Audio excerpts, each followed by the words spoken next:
Gabrielle, je suis étudiante en psychoéducation.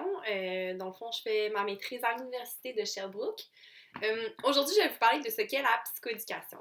La psychoéducation, dans le fond, c'est un métier qui est spécifique au Québec. En fait, moi, quand je dis que je suis étudiante en psychoéducation, on me demande souvent la psycho quoi? Comme t'es psychologue, t'es éducatrice spécialisée, t'es travailleur social, on ne sait pas. La psychoéducation, c'est vraiment un beau métier. C'est spécifique, en fait, au Québec. Ça a été créé dans les années 50 environ par Gendron, Paulus et Guindon.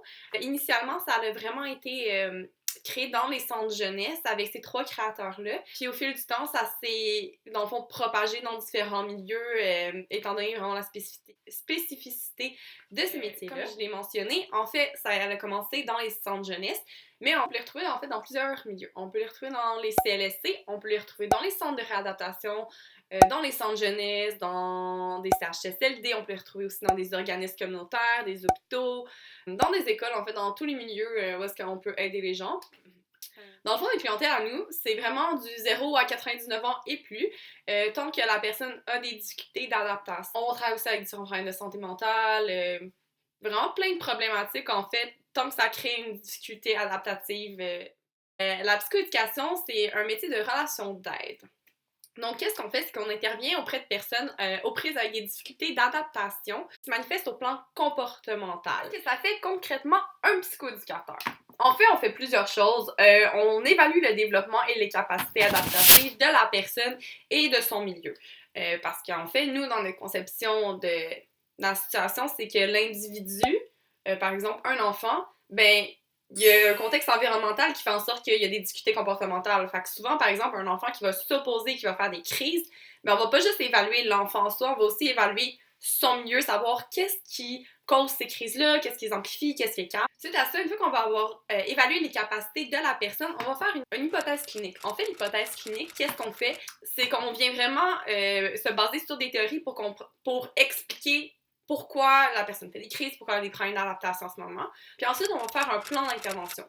Le plan d'intervention, c'est justement pour aider la personne à mieux s'adapter. Donc ici, qu'est-ce qui nous différencie un peu des autres métiers de relation d'aide, donc les autres métiers au niveau social? Nous, c'est qu'on priorise vraiment le vécu partagé. Par exemple, quand vous allez voir un psychologue, vous êtes sur une chaise ou sur un divan et vous parlez. Vous êtes dans le bureau du psychologue. Nous, en psychoéducation, qu'est-ce qu'on valorise vraiment? Qu'est-ce qu'on favorise en fait? C'est ce qu'on appelle le vécu partagé. Le vécu partagé, qu'est-ce que c'est? Donc, dans le fond, le vécu partagé, c'est, comme ça dit, c'est un vécu qu'on partage avec la personne. Donc, par exemple, une situation à la vie quotidienne qu'on peut utiliser dans la vie de tous les jours, c'est par exemple l'heure du repas. On peut voir la routine des gens, on peut voir les interactions qu'ils ont entre eux. Donc, c'est ça, on utilise vraiment un moment de la vie quotidienne pour faire nos observations et nos interventions. Donc, par exemple, souvent dans les routines du soir, les enfants vont souvent faire des crises, tout ça. Donc, en allant dans le milieu, ça nous permet vraiment d'observer qu'est-ce qui se passe dans la réalité de ces gens-là, plutôt que juste de le faire dire par les parents. Ensuite, c'est ça, on va vraiment faire dans le fond, qu'on va créer notre plan d'intervention, donc nos interventions avec nos objectifs et tout. Ça va vraiment être adapté à la réalité du milieu. C'est aussi vraiment différent en fait de l'anglais. En anglais, il y a un mot qui s'appelle psychoeducation. C'est vraiment deux choses. La psychoéducation anglais et la psychoéducation du Québec, c'est deux éléments totalement l'opposé. En anglais, c'est vraiment de la psycho-education. Donc, on va éduquer les gens sur des pratiques psychologiques. Donc, par exemple, une pratique d'anxiété, on va en faire un peu de psychoéducation en expliquant c'est quoi l'anxiété, c'est quoi les manifestations d'anxiété, les conséquences, etc. Au Québec, par contre, c'est un peu différent. On va faire la psychoéducation en tant que telle, comme ça a été parlé aux États-Unis. Cependant, on va vraiment valoriser, comme j'ai dit, le vécu partagé.